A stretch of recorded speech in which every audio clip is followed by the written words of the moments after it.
নিজেদেরকে প্রশ্নবিদ্ধ করেছে, তারা তলে তলে আমেরিকান এমবেসি সহ বিদেশি এমবেসির সাথে গিয়ে মিটিং করে আওয়ামী লীগকে পুনর্বাসন করার সুযোগ দান করে। সেই জায়গা থেকে আমরা বলেছি আওয়ামী লীগ নিষিদ্ধ নিয়ে আর কোনো তালবাহানা নয় ছয় আমরা মানব না।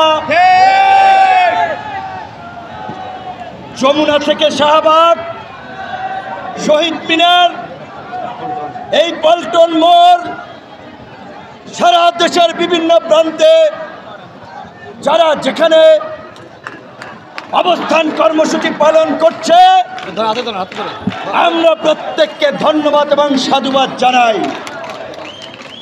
আমরা তাদের প্রতি সংহতি জ্ঞাপন করি। ডক্টর মোহাম্মদ ইউনূসের প্রতি আমরা পরিষ্কার আহ্বান জানিয়ে বলতে চাই, অনতিবিলম্বে উপদেষ্টা পরিষদের মিটিং ডাকুন, জাতীয় সংলাপ ডাকুন।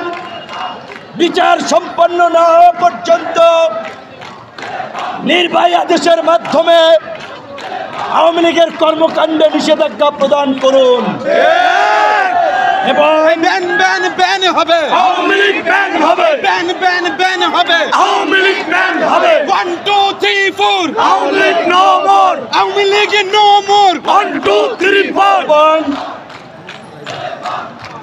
জাতীয় সংলাপের মাধ্যমে জাতীয় ঐক্যমতের ভিত্তিতে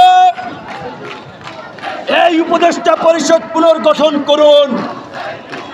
আজকে প্রতিবারী ছাত্র নেতাকে জুলাই ফাউন্ডেশনের দায়িত্ব দেওয়া হয়েছিল, তারা কি করেছে আপনারা দেখেছেন।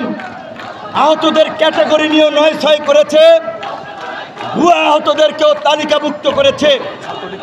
এই ব্যর্থতার দায় সরকারের, কারণ সরকার তার পছন্দের লোকদেরকে এই পদগুলোতে বসিয়েছিল। এই গণ অভ্যুত্থানে এই গণ অধিকার পরিষদ, ছাত্র যুব অধিকার পরিষদ থেকে শুরু করে বিএনপি, ছাত্রদল, জামাত, শিবির, বাম, ডান, হেফাজত, এত রাজনৈতিক দল অংশীদাররা আন্দোলন করল, কিন্তু সরকারের কোথায় কি হচ্ছে আমরা কিছুই জানছি না। আমাদের সাথে কোনো আলাপ আলোচনা করছে না, অথচ দেশের স্বাধীনতা সার্বভৌমত্বকে ঝুঁকিতে ফেলে করিডোর দিয়ে দিয়েছে, আপনারা দেখেছেন। তাই বন্ধুগণ, আমরা বলতে চাই, ওই যে মজা মারে ভজা ভাই, বৈঠা মারে শামসু ভাই, এই বৈঠা মারার দিন শেষ। আমরা আন্দোলন সংগ্রাম করেছি, আমরা রাষ্ট্র চালাবো, আমরা রাষ্ট্র পুনর্গঠন করব। কোন বিদেশি মদতপুষ্ট দালাল এনজিও কর্মী অপদার্থদেরকে আর উপদেষ্টা পরিষদে রাখা যাবে না। তাই আমরা বলছি, এই আওয়ামী লীগের নিষিদ্ধ উপদেষ্টা পরিষদের পুনর্গঠনের সিদ্ধান্ত না আসা পর্যন্ত আমাদের এই অবস্থান কর্মসূচি চলবে এবং সারা দেশের নেতা কর্মীদেরকে জেলা উপজেলা পর্যায়ে চার জায়গা থেকে আমরা ডিসি অফিসের সামনে আগামীকালকে থেকেও এই কর্মসূচি পালন করার আমরা আহ্বান জানাচ্ছি।